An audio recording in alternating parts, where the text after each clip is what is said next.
Welcome everyone. I'm Batalla, the new Consul General of Spain to New York. I'm very pleased that the Consul General of Mexico to New York, Jorge Islas, has been able to join us today in order to present the award of the Queen Sofi Spanish Institute for Translation Prize. I would like to thank the Queen Sofi Spanish Institute for this great prize, which this year, 2021, taking into account, it's been awarded to a Mexican female author, does nothing but to reflect the importance of Spanish as a language. Compelling facts in the US tell us so. 30% of the population speaks Spanish and is the second largest Spanish-speaking community in the world. I think this should also, help us and encourage us to work together with all Latin American countries, especially Mexico, and thank you very much for your presence here again, Consul General. Thank you very much. Querido Jorge. And to work together for the encouraging the use of Spanish language, which is will prove such an asset in our relationships, and it can actually be a priority, for all these young generations that can actually maybe understand it, but not read it and write it as well. I'm very grateful with the Queen Sofia Spanish Institute for two main reasons. The first one is because this year the award was in part to recognize the great work of Sor Juana Inés de la Cruz, who was one of our greatest authors that we do have in Mexico to the world. And secondly, because this great recognition, it also considers the new generations of new Mexican authors with their great works that they have done to the literature in Spanish, and the translation of Sofia Hughes, which was also an outstanding work, a marvelous and remarkable work that gives us the opportunity to build the new literature for the new generations of American people who would like to know about our countries, about our culture, about our words. So congratulations to the winners, and congratulations also to the Institute for doing this great work in order to promote the Spanish as an important language for the world. This year has been awarded to a Mexican author, female Mexican author, in this case, Fernanda Melchor, Hurricane Season, translated by Sofia Hughes, and I'm very pleased for both reasons: female author, Mexican author, and the great work of a translator, Sofia Hughes. It's my great pleasure also to present the runner-up of this year award of the Queen Sofia Spanish Institute in translation for the book Gringo Champion by Aurora Shilonen, and the great work of the translator was by Andrea Rosenberg, a very important translator who has been doing a marvelous work in the literature of the Spanish-speaking countries. Congratulations to this great achievement, and congratulations to this Mexican youth talent.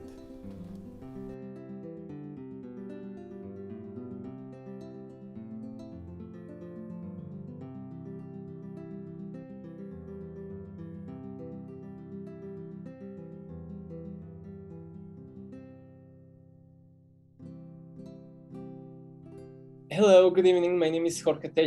I'm an associate professor of Romance languages at the University of Pennsylvania. And it is with pleasure that I welcome you to this part of the ceremony where we'll hear the translators reading excerpts from their beautiful translations of their novels. I'll be doing Spanish readings from those excerpts, and just a quick warning, some of these translations contain graphic language. So I will start with Fernanda Melchor, Temporada de Huracanes, reading the first two chapters, a chapter and a half, indeed. 1. Llegaron al canal por la brecha que sube al río, con las ondas prestas para la batalla y los ojos entornados, cosidos casi en el fulgor de mediodía. Eran 5. Y su líder, el único que llevaba traje de baño, una truza colorada que ardía entre las matas sedientas del cañaveral enano de principios de mayo. El resto de la tropa lo seguía en calzoncillos, los 4 calzados en botines de fango, los 4 cargando por turnos el balde de piedras menudas que aquella misma mañana sacaron del río. Los 4 ceñudos y fieros y tan dispuestos a inmolarse que ni siquiera el más pequeño de ellos se hubiera atrevido a confesar que sentía miedo, al avanzar con sigilo a la saga de sus compañeros, a la liga de la resortera tensa en sus manos, el guijarro apretado en la bandana de cuero, listo para descalabrar lo primero que le saliera al paso si la señal de la emboscada se hacía presente, en el chillido del vienteveo, reclutando como vigía en los árboles a sus espaldas, o en el cascabeleo de las hojas al ser apartadas con violencia, o el zumbido de las piedras al partir el aire frente a sus caras, la brisa caliente, cargada de sopilotes etéreos contra el cielo casi blanco, y de una peste que era peor que un puño de arena en la cara, un hedor que daban ganas de escupir para que no bajara las tripas, que quitaba las ganas de seguir avanzando. Pero el líder señaló el borde de la cañada y los 5 a gatas sobre la hierba seca, los 5 apiñados en un solo cuerpo, los 5 rodeados de moscas verdes, reconocieron al fin lo que asomaba sobre la espuma amarilla del agua. El rostro podrido de un muerto entre los juncos y las bolsas de plástico que el viento empujaba desde la carretera. La máscara prieta que bullía en una miríada de culebras negras y sonreía. 2. Le decían la bruja, igual que su madre. La bruja chica, cuando la vieja empezó el negocio de las curaciones y los maleficios. Y la bruja, a secas, cuando se quedó sola, allá por el año del deslave. Si acaso tuvo otro nombre, inscrito en un papel ajado por el paso del tiempo y los gusanos, oculto tal vez en uno de los armarios en que la vieja atiborraba de bolsas y trapos mugrientos, y mechones de cabello arrancado, y huesos, y restos de comida. Si alguna vez llegó a tener un nombre de pila y apellidos como el resto de la gente del pueblo, fue algo que nadie supo nunca. Ni siquiera las mujeres que visitaban la casa los viernes oyeron nunca que la llamara de otra manera. Era siempre tú, sonsa, o tú, cabrona, o tú, pinche hija del diablo, cuando quería que la chica fuera a su lado, o que se callara, o simplemente para que se estuviera quieta debajo de la mesa y la dejara escuchar las quejas de las mujeres. Los gimoteos con los que salpimentaban sus cuitas, achaques y desvelos, los sueños de parientes muertos, las broncas con aquellos aún vivos y el dinero, casi siempre el dinero. Pero también el marido y las putas esas de la carretera, y que yo no sé por qué me abandonan justo cuando más ilusionada me siento, que lloraban. ¿Y todo para qué?, gemían. Mejor era morirse ya, de una vez, que nadie nunca sepa que existieron, y con la esquina del rebozo se limpiaban la cara que de todos modos se cubrían al salir de la cocina de la bruja, porque no fuera a ser que luego dijeran, uno nunca sabía, con la chismosa que era la gente del pueblo, de que una iba con la bruja porque se tramaba una venganza contra alguien, un maleficio contra la cusca que andaba sonsacando al marido, porque no faltaba la que inventaba falsos, cuando una inocentemente lo que nomás andaba buscando era un remedio para el empacho de este pinche chamaco atascado que se zampó solito 1 kilo de papas, o un té que sirviera para espantarse el cansancio, o una pomada para los desarreglos del vientre. Pues o nomás sentarte ahí un rato en la cocina a desahogar el pecho, a liberar la pena, el dolor que aleteaba sin esperanza en sus gañotes. I'm Sophie Hughes. I'm the translator of Fernando Melchor's Hurricane Season, Temporada de Huracanes. It's a novel set in a fictional town and village in the real state of Veracruz. And this is the opening of the novel in which a group of young boys discover the body of the local woman known as the witch. Chapter 1. They reached the canal along the track leading up from the river, their slingshots drawn for battle and their eyes squinting, almost stitched together in the midday glare. There were 5 of them, their ringleader the only one in swimming trunks, red shorts that blazed behind the parched crops of the cane fields, still low in early May. The rest of the troop trailed behind him in their underwear, all 4 caked in mud up to their shins, all 4 taking turns to carry the pail of small rocks they'd taken from the river that morning. All 4 scowling and fierce, and so ready to give themselves up for the cause that not even the youngest, bringing up the rear, would have dared admit he was scared.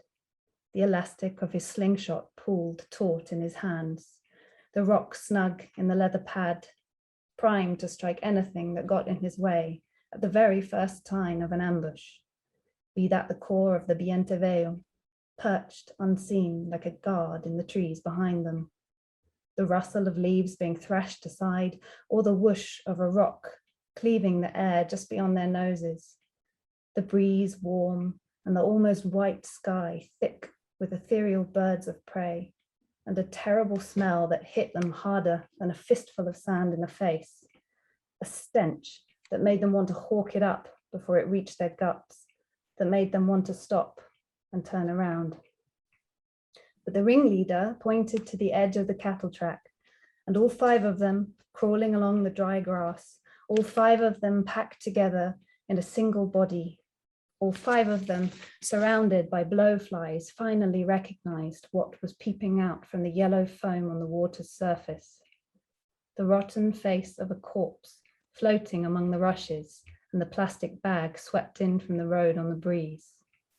The dark mask seething under a myriad of black snakes, smiling. Chapter 2. They called her the witch, same as her mother, the young witch when she'd started trading in curses and cures, and then when she wound up alone, the year of the landslide, simply the witch. If she'd had another name, scrawled on some time-worn, worm-eaten piece of paper maybe, buried at the back of one of those wardrobes that the old crone crammed full of plastic bags and filthy rags, locks of hair, bones, leftovers. If at some point she'd been given a name and surname like everyone else in town, well, no one had ever known it. Not even the women who visited the house each Friday had ever heard her called otherwise.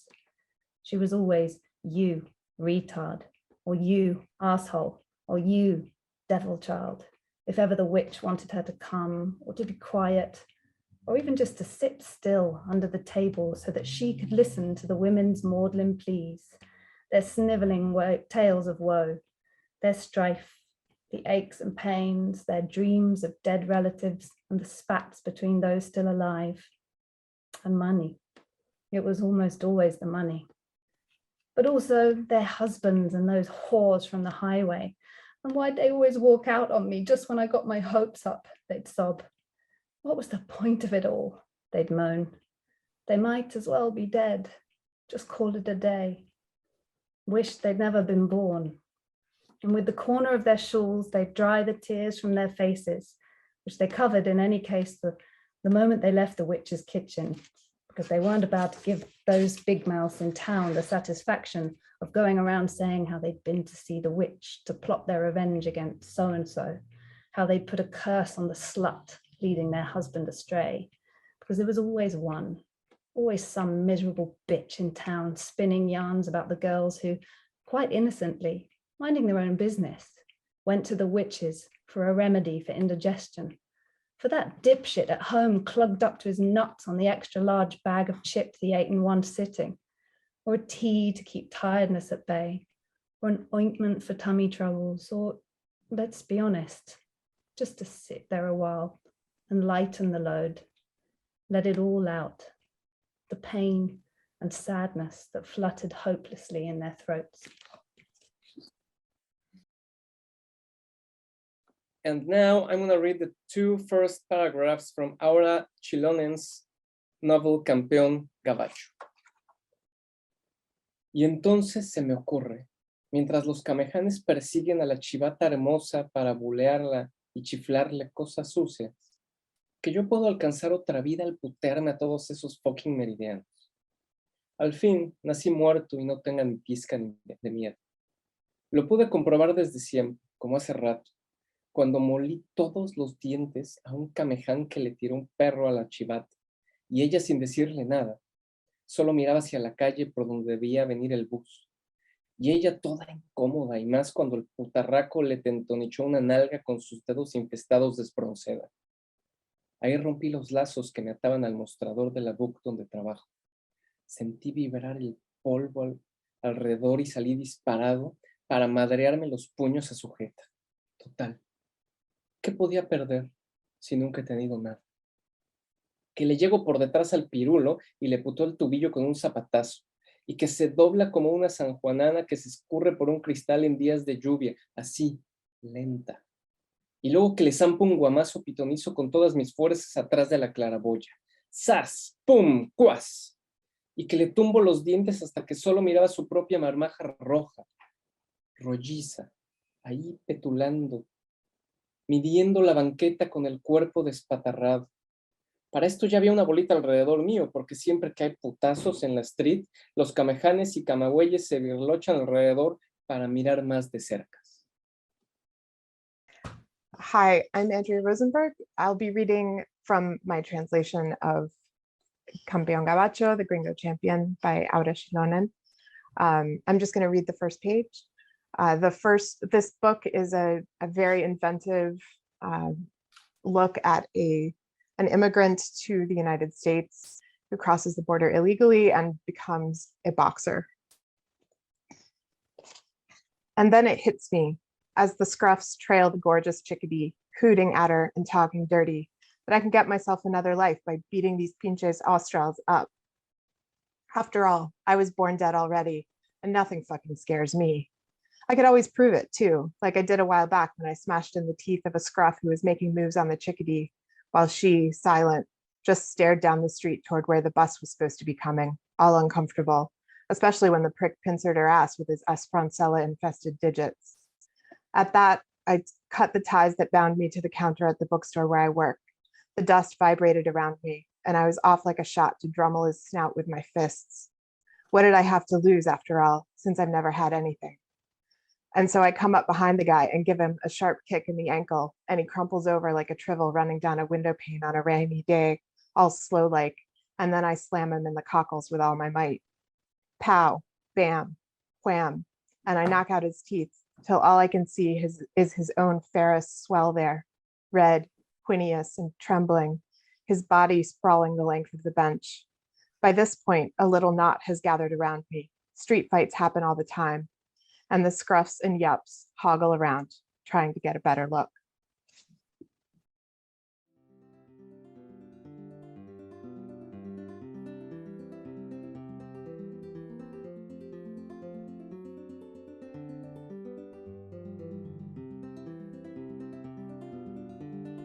Well, hello everyone. My name is Carmen Posadas. I belong to the Queen Sofia's Cultural Committee, Queen Sofia Spanish Institute Committee, and I was very, very honored to be able to join the discussions of our reading committee that chose the winners of this year in the Translation Prize. I would like to tell you a little bit about the prize. This was created about 10 years ago. The aim is elevating the awareness and engaging appreciation of Spanish and Latin American literature in the United States. And we are therefore searching for the best English language translation of a literary work written in Spanish and translated into English. The prize, as I say, started about 10 years ago. It was made possible by the support of the Ministerio de Cultura del Gobierno de España, also the USA Foundation, and the help, very valuable help of Mrs. Jean van Vanderen. Okay. Up to now, the prize was being given every 3 years. Now we're going to do it yearly.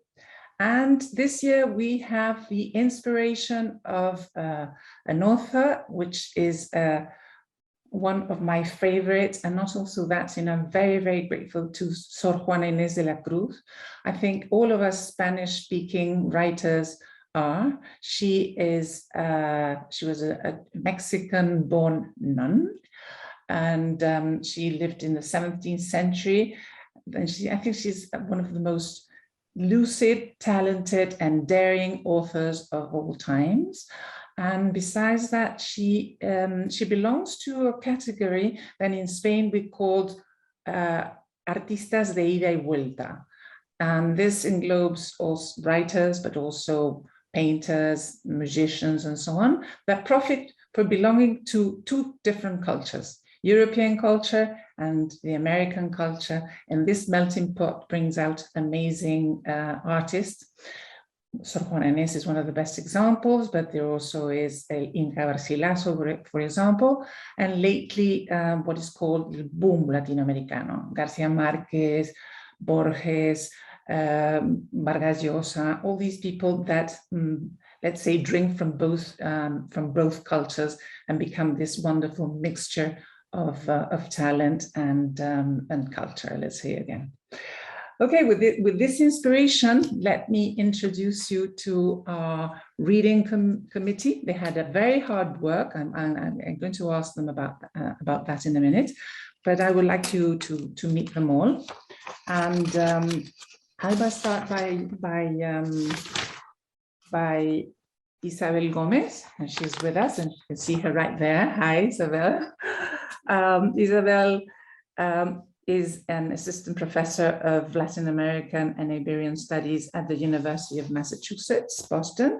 Her area of expertise includes translation studies, translation theory, Latin American poetics, comparing literature of Mexico and Brazil.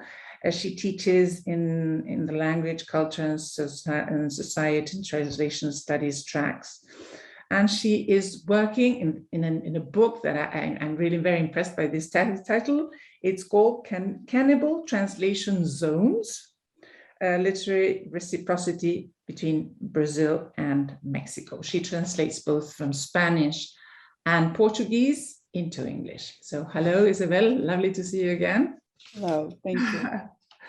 And there we have Alan up there. Hi, Alan. Alan Young is a clinical assistant professor of Spanish in NYU in Shanghai. Previously, he taught in Northwestern University and St. Olaf College, and he has worked as a managing editor of New Yorker, a bilingual magazine about arts and culture in Asia. And he has published academic articles in the Journal of Spanish Culture Studies, Revista Canadiense, Estudios Hispánicos, and he regularly translates from Spanish and Chinese. And his works appear in The Guardian, Los Angeles Review Books, China Channel, One Way, and etc., etc. And so I would like to ask you, both of you, perhaps I could start with you, Isabel, a few questions on your work and how you tackled this task.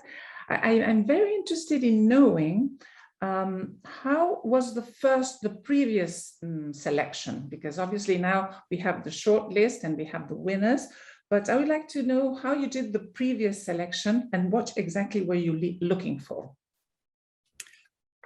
Thank you so much, Carmen, for this introduction. And it has been a true honor to participate in the Queen Sofia Hispanic Institute Prize Selection Committee. This is my first year participating. We took very seriously the inspiration of Sor Juana Inés de la Cruz and decided to focus our from our long list on authors who were women from Mexico. Mexico has been experiencing a real boom. Some have even called it a new Latin American literary boom of women, more broadly in other countries, including Argentina, Uruguay, but also in Mexico. And so we had around 30 books on the long list. Our limitation was within genre. So we read for prose fiction mostly, and then also when the translation was published. So in the last 5 years. And then we worked also reading, and this is unique to certain translation prizes. Some translation prizes are very focused only on the target language, so only on English. And this is a legitimate way of reading translation. But because this is the Queen Sofia Spanish Institute, we were very interested in also reading the Spanish language source text and thinking very critically about how the translators needed to challenge themselves to convey what that Spanish original had, what qualities it brought. And so in selecting our shortlist, we were looking not only for the most incredible writing, but also for that art, that talent that our two translators who won the prize so clearly demonstrate. Again, because of Sor Juana, I think we were also interested in qualities of language that one might describe as the neo-Baroque, a kind of very polyvocal, a very complex sentence structure, drawing diction and rhythm, even in prose, from many different varieties of Spanish. So many of the novels on our shortlist exhibited some of those qualities that we prize so much in both contemporary Mexican fiction, but also honor Sor Juana by continuing some of those elements of her legacy. Thank you. Yes, actually, no, it was fascinating. Your work was really fascinating and very, very hard, because I was reading both books myself, and sometimes I had to go to the English copy to see what it was saying in Mexican, because I didn't understand the words. So obviously the language changes all the time, and the words that they use nowadays in Mexico, some of us don't understand. So for me, it was very enriching because I could see both sides. So Alan, perhaps you could tell us, what would you say are the main virtues you would you appreciate in a translation? If you were to say, what you really think that is basic for a good translation? I think one of the main virtues is when you're reading the text, it really grabs you and jumps out at you. Not just the story, but the language and the use of language. Both of the texts that we chose as were really remarkable for you could see the creativeness and the inventiveness that had to go into translating the text from the Spanish. In both cases, the Spanish texts were very challenging, very linguistically experimental, inventive, creative. And these two translations really stood out to us as being really successful in English, as compelling novels in English that made a dazzling use of really creative language. Mm-hmm. Isabel, I have another question for you. In Italian, they say traduttore, traditore. There always this funny. I think you understand in English, and I don't have to translate that. No, I think it's quite clear. Up to what extent do you think a good translation has to be loyal to the original text or not? Or can you be very creative? Thank you for the question, Carmen. And this is a big part of my research as a scholar. What do we gain and find in translation rather than what is betrayed or lost? I think that we are moving into a creative space where translation is becoming an art. There are writers who are working through translation as well as their own creative work. And there are also translators, like our two prize winners today, who both completely faithfully recreate what their source authors have done, but also needed to completely invent new, in particular with Gringo Champion, but I say also with Hurricane Season, the the particular diversity of voices that these novels include, the particularly playful vocabulary that sometimes profane, sometimes painful, but always very full of life. This is not a betrayal. This, even though it many times needed to make many changes. I also would say that when we think of the translator as a betrayer, we're also forgetting who they're aligning themselves with. They're aligning themselves with the desire to create new audiences for literature. And in a moment when we want to build more connections between Spanish and English, the translator is always doing that very important work of cultural and creative diplomacy. Just to bring in my other favorite culture of translation, Brazil, Haroldo de Campos has a term that he calls transcreation, which is that a translator is not mechanically moving something from one language to another, but rather is co-creating with their source author. So I think we have two exemplary trans creators with us here today. Mm-hmm. Yeah, I absolutely agree. I was wondering, Alan, there's this big controversy nowadays on whether translators should belong to the same genre, race, or culture of the author or authoress of the book. What is your view on this? Does that help, or is it necessary or not? Oh, I mean, I think this is a very complicated question. And, to be honest, I'm not entirely sure what I think about this. There was a recent controversy with the translation of Amanda Gorman's poetry into Dutch and then Catalan and maybe a few other languages, where there were some very valid concerns raised about the translators chosen because they're white translators, in one case a male translator, that many people felt the translator chosen should have been perhaps a Black woman working in those languages. And I think that's a really complicated question. After all, translation is about bringing something into another culture, another language, bridging divides. Putting oneself, trying to get out of one's identity, and very humbly, with knowledge of the limitations that this requires,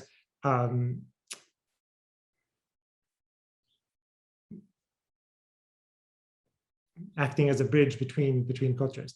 I think this is I think this is a challenging question that translators have to think about before in the future. I know certainly, when I'm looking at texts to translate, this is an issue that sometimes comes up. I see a book that I really like, but then I think, I don't think I'm the right translator for this book because of my experiences as a white man, or my experiences as an American at this point of history. I'm not sure, but yeah, I mean, I think this is a tension that, or an issue that translators now and in the coming years are going to be constantly coming back to and grappling with.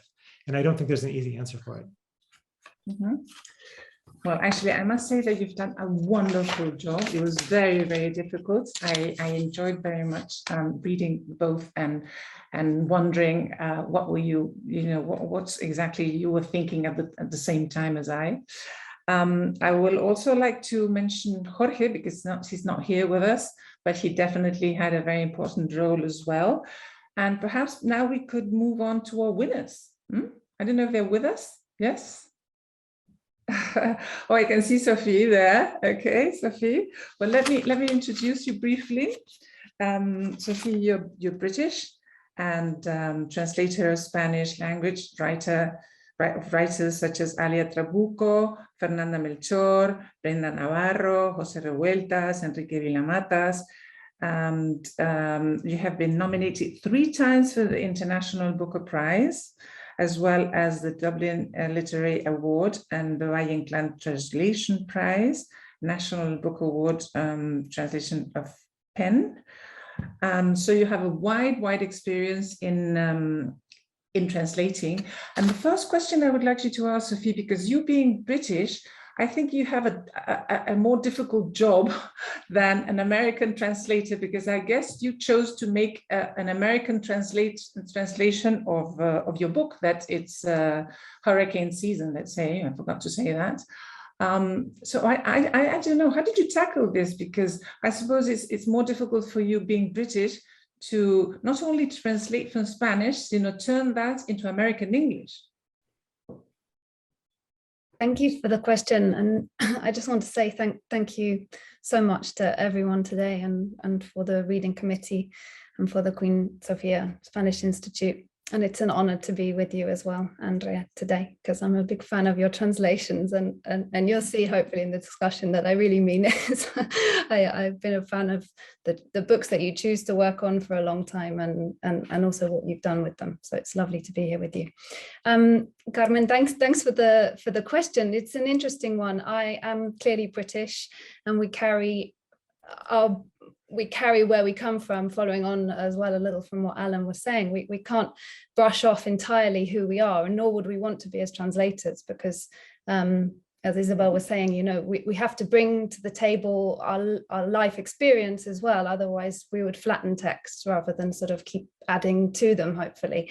And I always think of my English as a translator, as someone whose job it is to, in a way, mimic other people, is to hold on to as many different words, as many different phrases, as many different ways of saying things as I can, as I move through the world, and as I move and live in different countries or meet different people speaking in English. So that was a big task of this book in particular, because Fernando Melchor uses the vernacular from a specific place, from the state of Veracruz, which, as you explained before, is not always intelligible to people even outside of that state.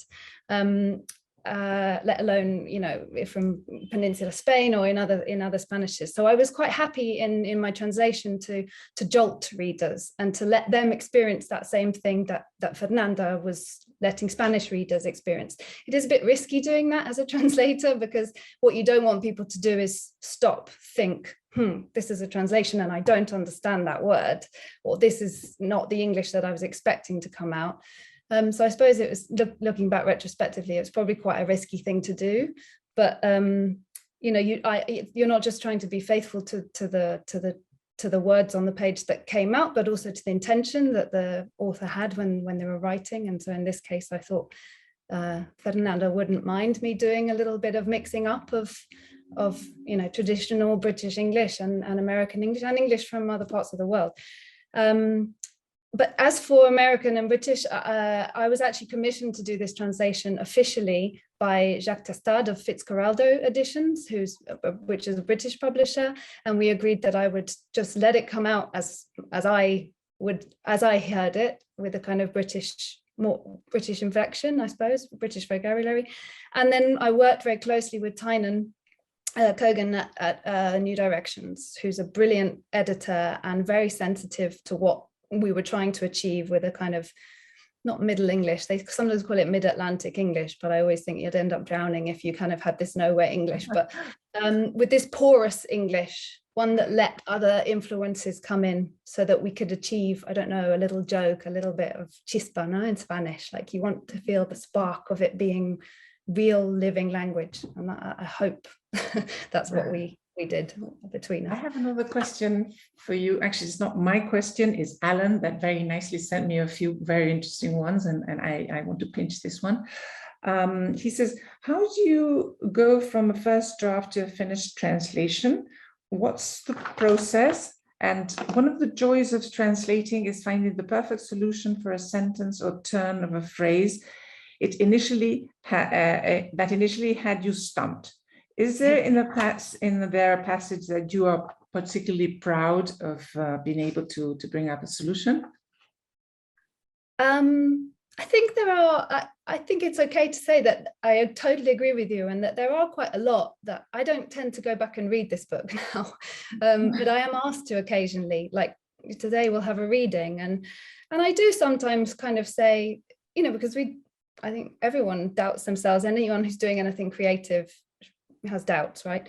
Especially when you're taking someone else's work under your belt and feels a responsibility towards it. But you know, when I read out loud, and it's not necessarily just one example in this book, when I read out loud and I feel it rolling off the tongue and I feel it as a living English text set in Mexico, but that the two things that are not conflicting, those two things don't cause any problems. You know, we're hearing these English words, but we're experiencing a Mexican, in this instance, experience. I feel really proud and excited by translation when that happens, when I read it in other people's translations, and when every now and again I let myself pat myself on the back and say, yeah, maybe you've done that here and achieved that here. Well, thank you so much, Sophia. Okay, well, I would like to introduce now Andrea Rosenberg. She is the translator of Gringo Champion. And Andrea is an American translator currently residing in North Carolina. Her translations from Spanish and Portuguese have won 2 Eisner Awards and include novels, graphic narratives by Manuel Vilas, Tomás González, Inés Pedrosa, Aura Sinolen, Paco Roca, and many, many others. And she has been recipient of awards and grants from the Fulbright Program, the American Literary Translation Association, the Bath International Literary Translation Center, and she was an editor in the Buenos Aires Review. And well done for this wonderful work, Andrea. Thank you.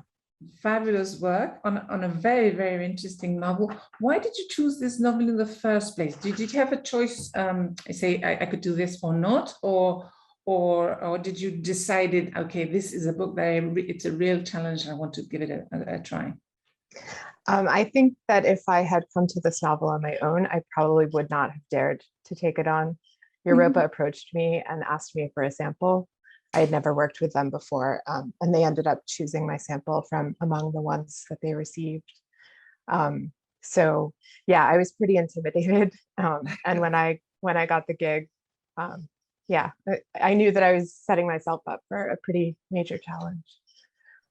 But I think, like most translators, I have the most fun with really hard projects. It always feels a bit dull to do something that's easy. How do you keep up with the trends and of the language? Because for example, I lived in London for a long, long time.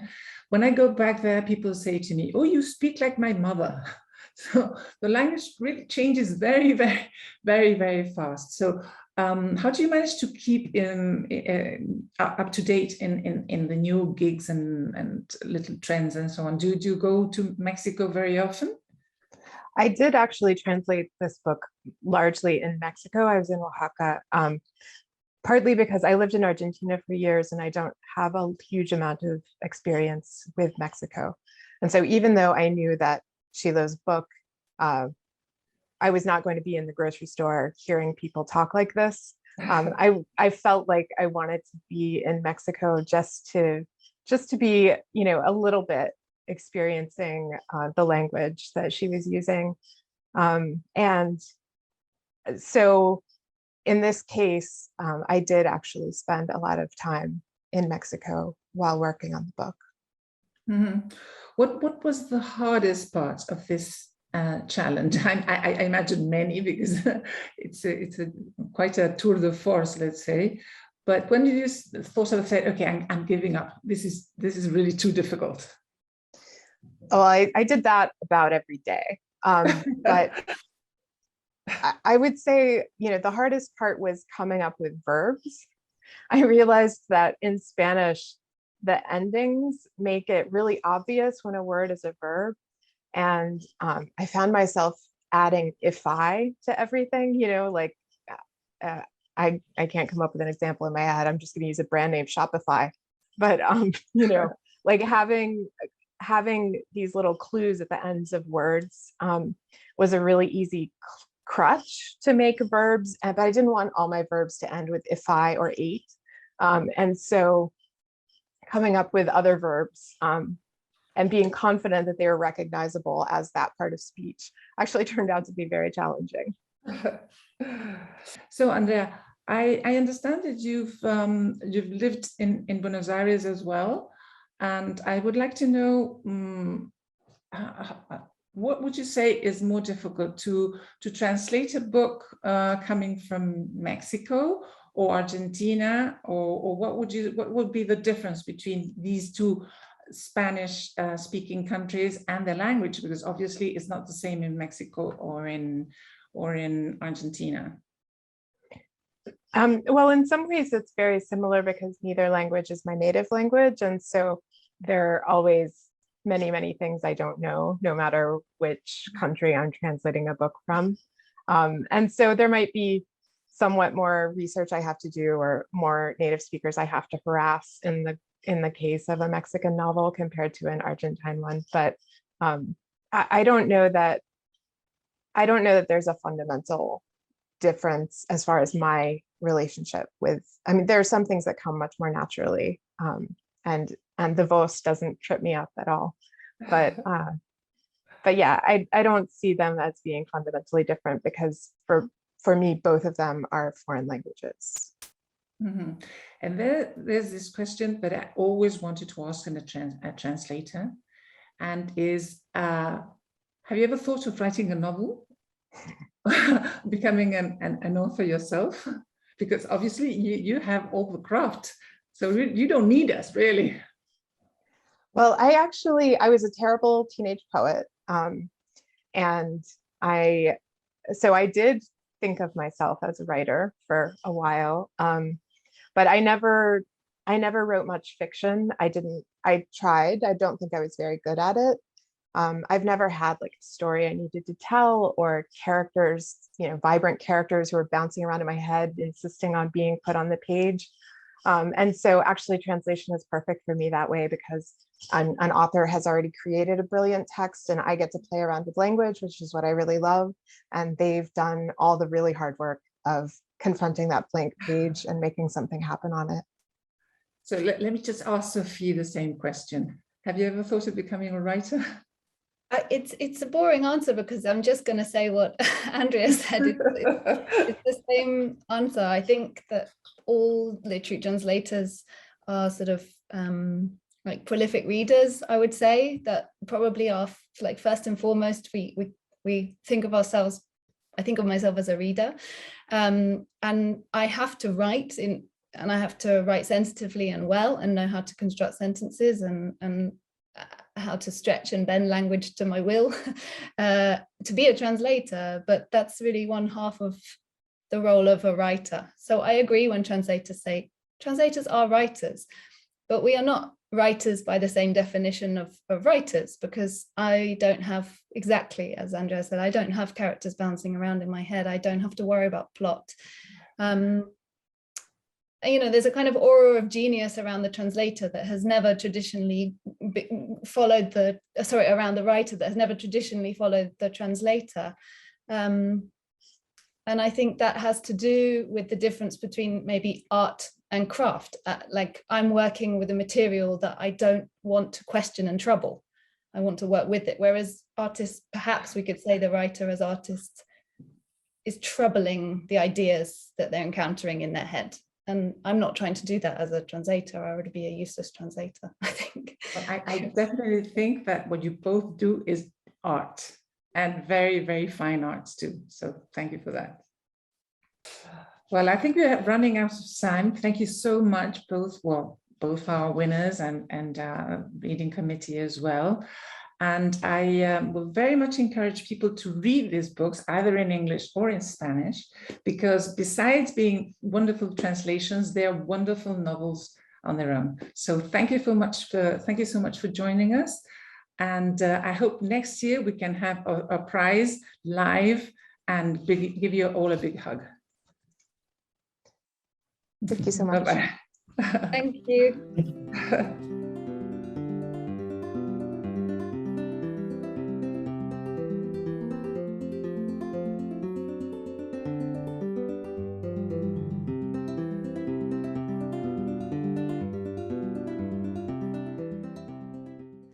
Good evening, everyone. My name is Begonia Santos. and I am the Executive Director of the Queen Sofia Spanish Institute of New York. It is today my distinct pleasure and honor to give my remarks at the conclusion of the Queen Sofia Spanish Institute Translation Prize of 2021. This translation prize would not have been possible without the collaboration of many individuals and partnering organizations who join us in our commitment to sharing the language, the literature, and the culture of Spain and the Spanish-speaking world here in the United States. I would like to start by giving my warm thank you to Caridad Batalla, Consul General of Spain in New York, who in a few short weeks has shown a remarkable commitment to mutual understanding through the exchange of cultural events. Thank you also very much to Consul Jorge Islas, to Miguel Gleason, and to Maria Fernanda Burela, to the Mexican Cultural Institute of New York, and to the Mexican Consulate of New York for your participation and commitment support here today. I would also like to thank the Instituto Cervantes and its president, Richard Bueno Hudson, for their cooperation with us and their support. And an enormous thanks to Carmen Posadas for her involvement and steadfast commitment to this translation prize, both as a world-renowned author of Spanish literature and as a very distinguished member of the Cultural Committee of the Queen Sofia Spanish Institute.